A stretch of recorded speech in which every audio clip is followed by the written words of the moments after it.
Sometimes it's not what people say, but how you feel when you walk away from them. A truly harmful person often drains your energy just by being present.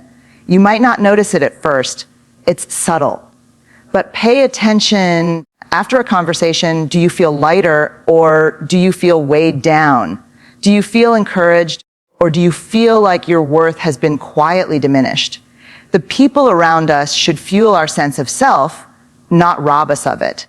Harm often starts silently in the spaces between words. There are people who can walk into a room without ever raising their voice, without ever saying something cruel, and yet somehow the entire atmosphere shifts. You feel it before you even put it into words. It's like a heaviness settles over your chest, a weight you can't explain. These are the quiet ways harmful people operate. They drain your energy without having to say a single word. Think about it. You leave some conversations feeling lighter, inspired, more alive. That's because healthy people exchange energy with you. They listen, they respond with warmth, they celebrate your presence. But with harmful people, you walk away feeling tired, discouraged, or even guilty for reasons you can't pinpoint. That is not an accident. That is the effect of being around someone who takes more than they give. It often begins subtly. Maybe they don't look at you when you talk. Maybe they give off an air of disapproval, like everything about you is slightly too much. Or maybe they just sit in silence that doesn't feel like peace, but like judgment. The truth is, words are not the only way to communicate harm. Posture, size, silence, or even the absence of genuine presence can strip you of energy. What makes this sign so dangerous is that it's easy to dismiss. We say to ourselves, maybe I'm overreacting, maybe I'm just tired, maybe it's me, but your body doesn't lie. Your spirit doesn't lie. If you consistently walk away from someone feeling smaller, weaker, or less alive, that's a sign worth paying attention to. And here's the painful truth. When you are near a truly harmful person, your energy becomes their fuel. They may not consciously admit it, but they thrive on your self-doubt, on your hesitation, on the way you shrink so they can feel bigger. It's like a quiet transaction you never agreed to, your vitality for their power. But you are not powerless. The first step is awareness, naming what's happening. The second is courage, choosing to set limits, to protect your energy, and to walk away when necessary. Because your energy is sacred. It's the core of who you are, and no one has the right to deplete it simply by showing up in your space. So pay attention to how you feel when someone leaves the room. Do you breathe easier? Do you feel relief? Or do you feel nourished and full? That answer will tell you everything you need to know.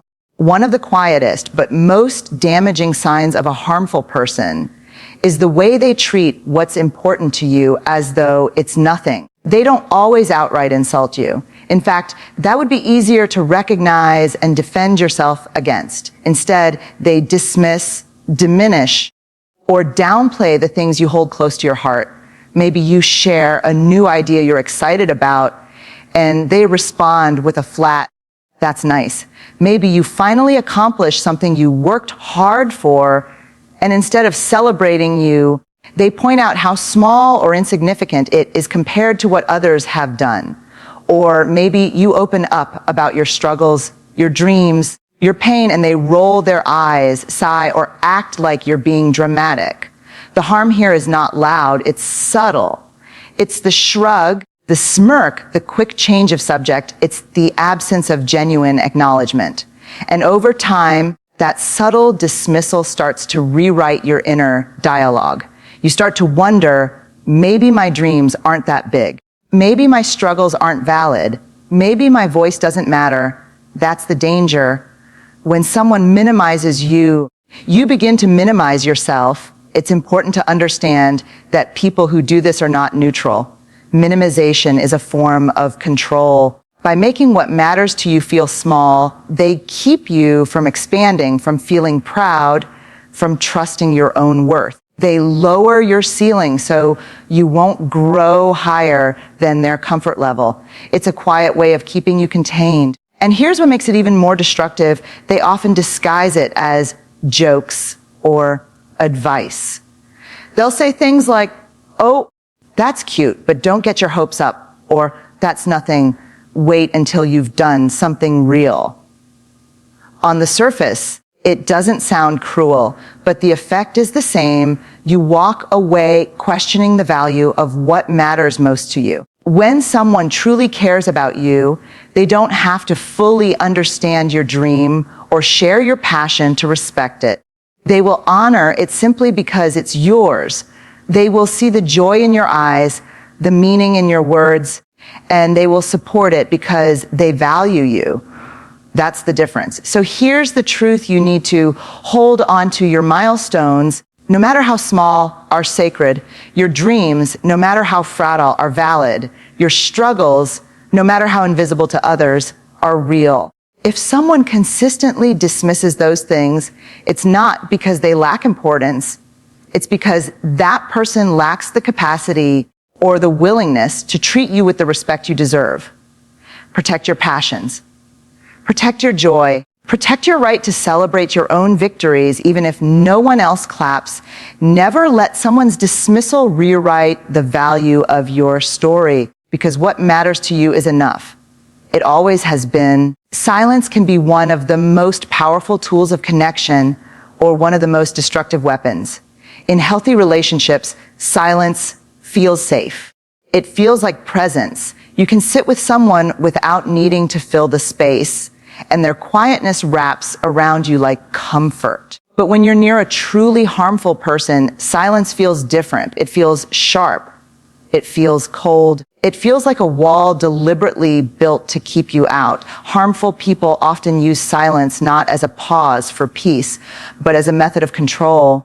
They withhold words, affection, or acknowledgement in order to punish you. This is sometimes called the silent treatment, but it's far more than just being quiet. It's a calculated withdrawal meant to make you feel invisible, unworthy, and desperate for their attention again. You'll notice it in small ways at first. You bring up something important and they don't respond. You share your feelings, and instead of leaning in, they look away or let silence hang heavy in the room. You send a message and they deliberately delay their reply, not because they're busy, but because they want you to feel the sting of being ignored. Silence becomes their way of saying, "You don't matter enough to be acknowledged." The painful part is what this silence does inside you. When someone repeatedly withholds response, you start to fill in the blanks yourself. You think, did I do something wrong? Am I not worth their time? Should I have stayed quiet? And in that way, their silence becomes a loud narrative in your own mind. It convinces you to doubt yourself, to question your worth, to carry guilt that was never yours to hold. This is why their silence is so dangerous. It doesn't just leave you without answers, it plants seeds of self-doubt. And over time, you may even begin to silence yourself before they can. You stop bringing up your needs. You stop expressing your feelings. You stop asking for what you deserve because you've learned that silence will meet you on the other end. That's how harm works. It doesn't just control the moment, it reshapes your behavior. But let's be clear, silence itself is not the enemy. There is silence that heals, silence that listens, silence that honors presence. The difference is in how it feels. Healthy silence feels like safety.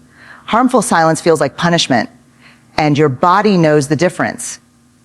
If you find yourself shrinking, questioning, or apologizing just to end someone else's silence, that is not peace, it's manipulation. And you deserve better than to live in a space where words are withheld like weapons. Your voice matters, your feelings matter. And if someone's silence consistently makes you feel less than, then the message is loud and clear. Their silence is not about you being unworthy.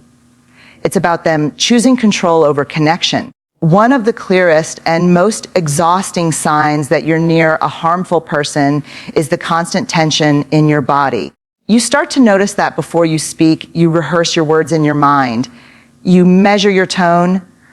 You carefully choose your timing. You tell yourself, don't upset them, don't trigger them, don't say too much. This isn't thoughtfulness, it's survival. It's what happens when someone has created an environment where you feel like you're walking on eggshells all the time. The truth is, your body always tells the story before your mind admits it.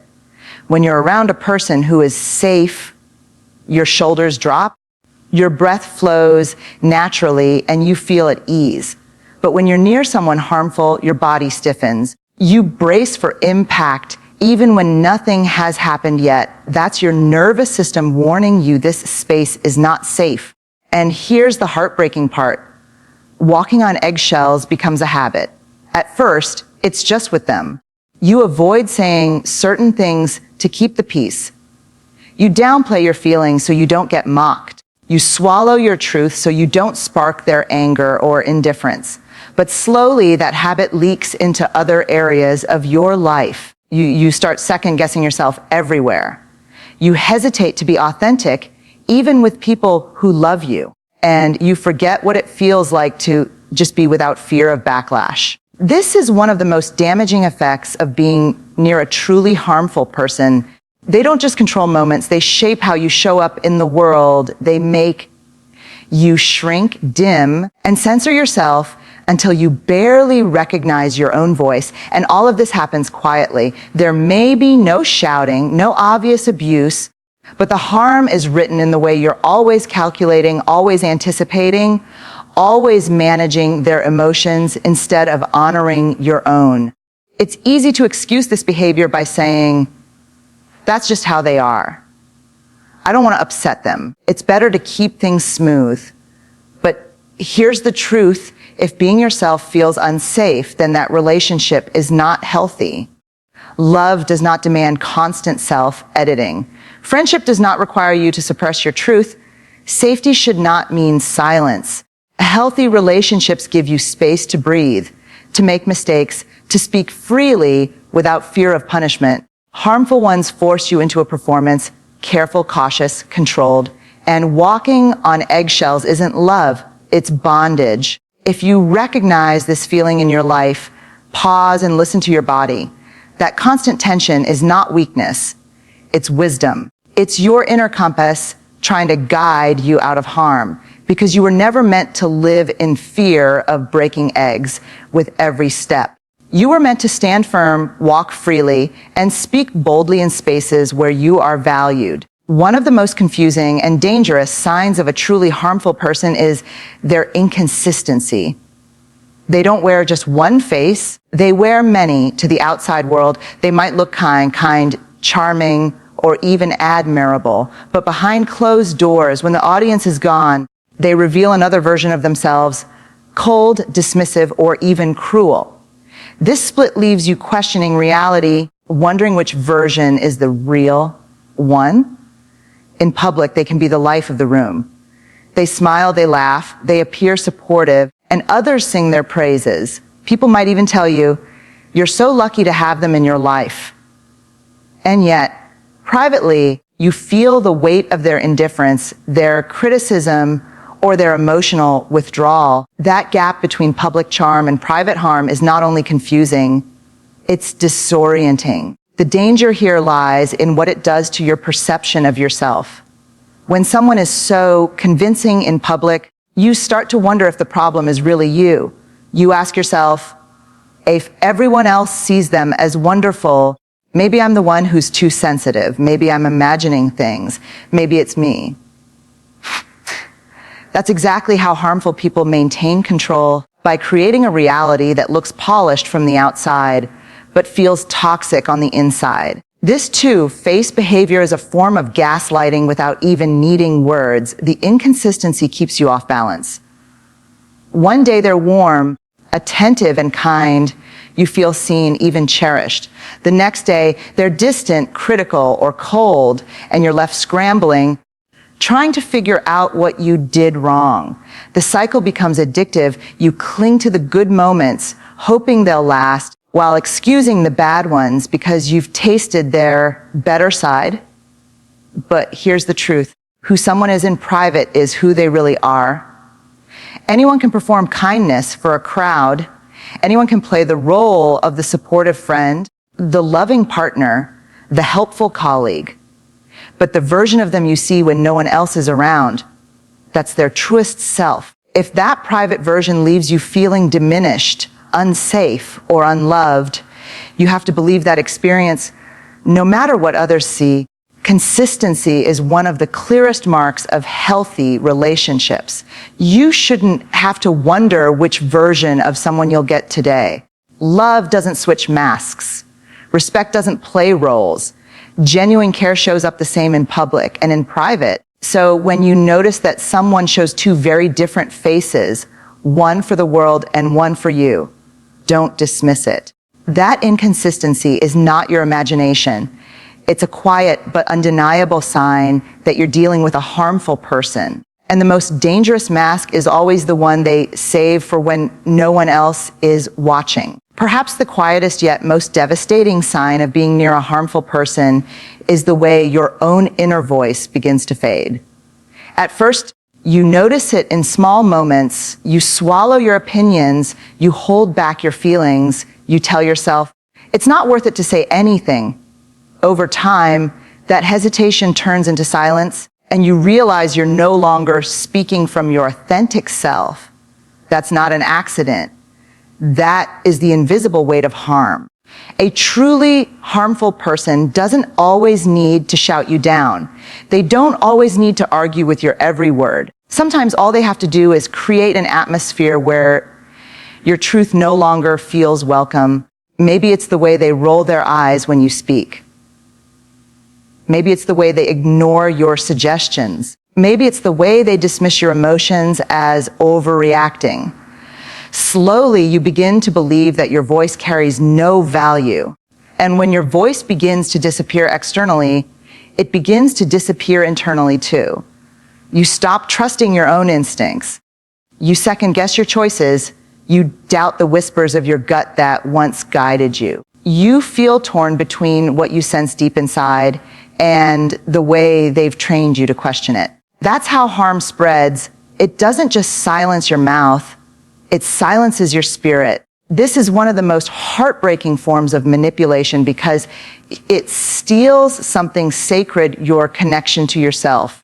When you can no longer hear your own truth clearly, you become dependent on their version of reality. You start leaning on their opinions to make decisions, their moods to measure your worth, their approval to feel secure. And once you lose touch with your own inner voice, it's easier for them to shape you into who they want you to be instead of who you really are. But here's the hope, your inner voice never disappears completely.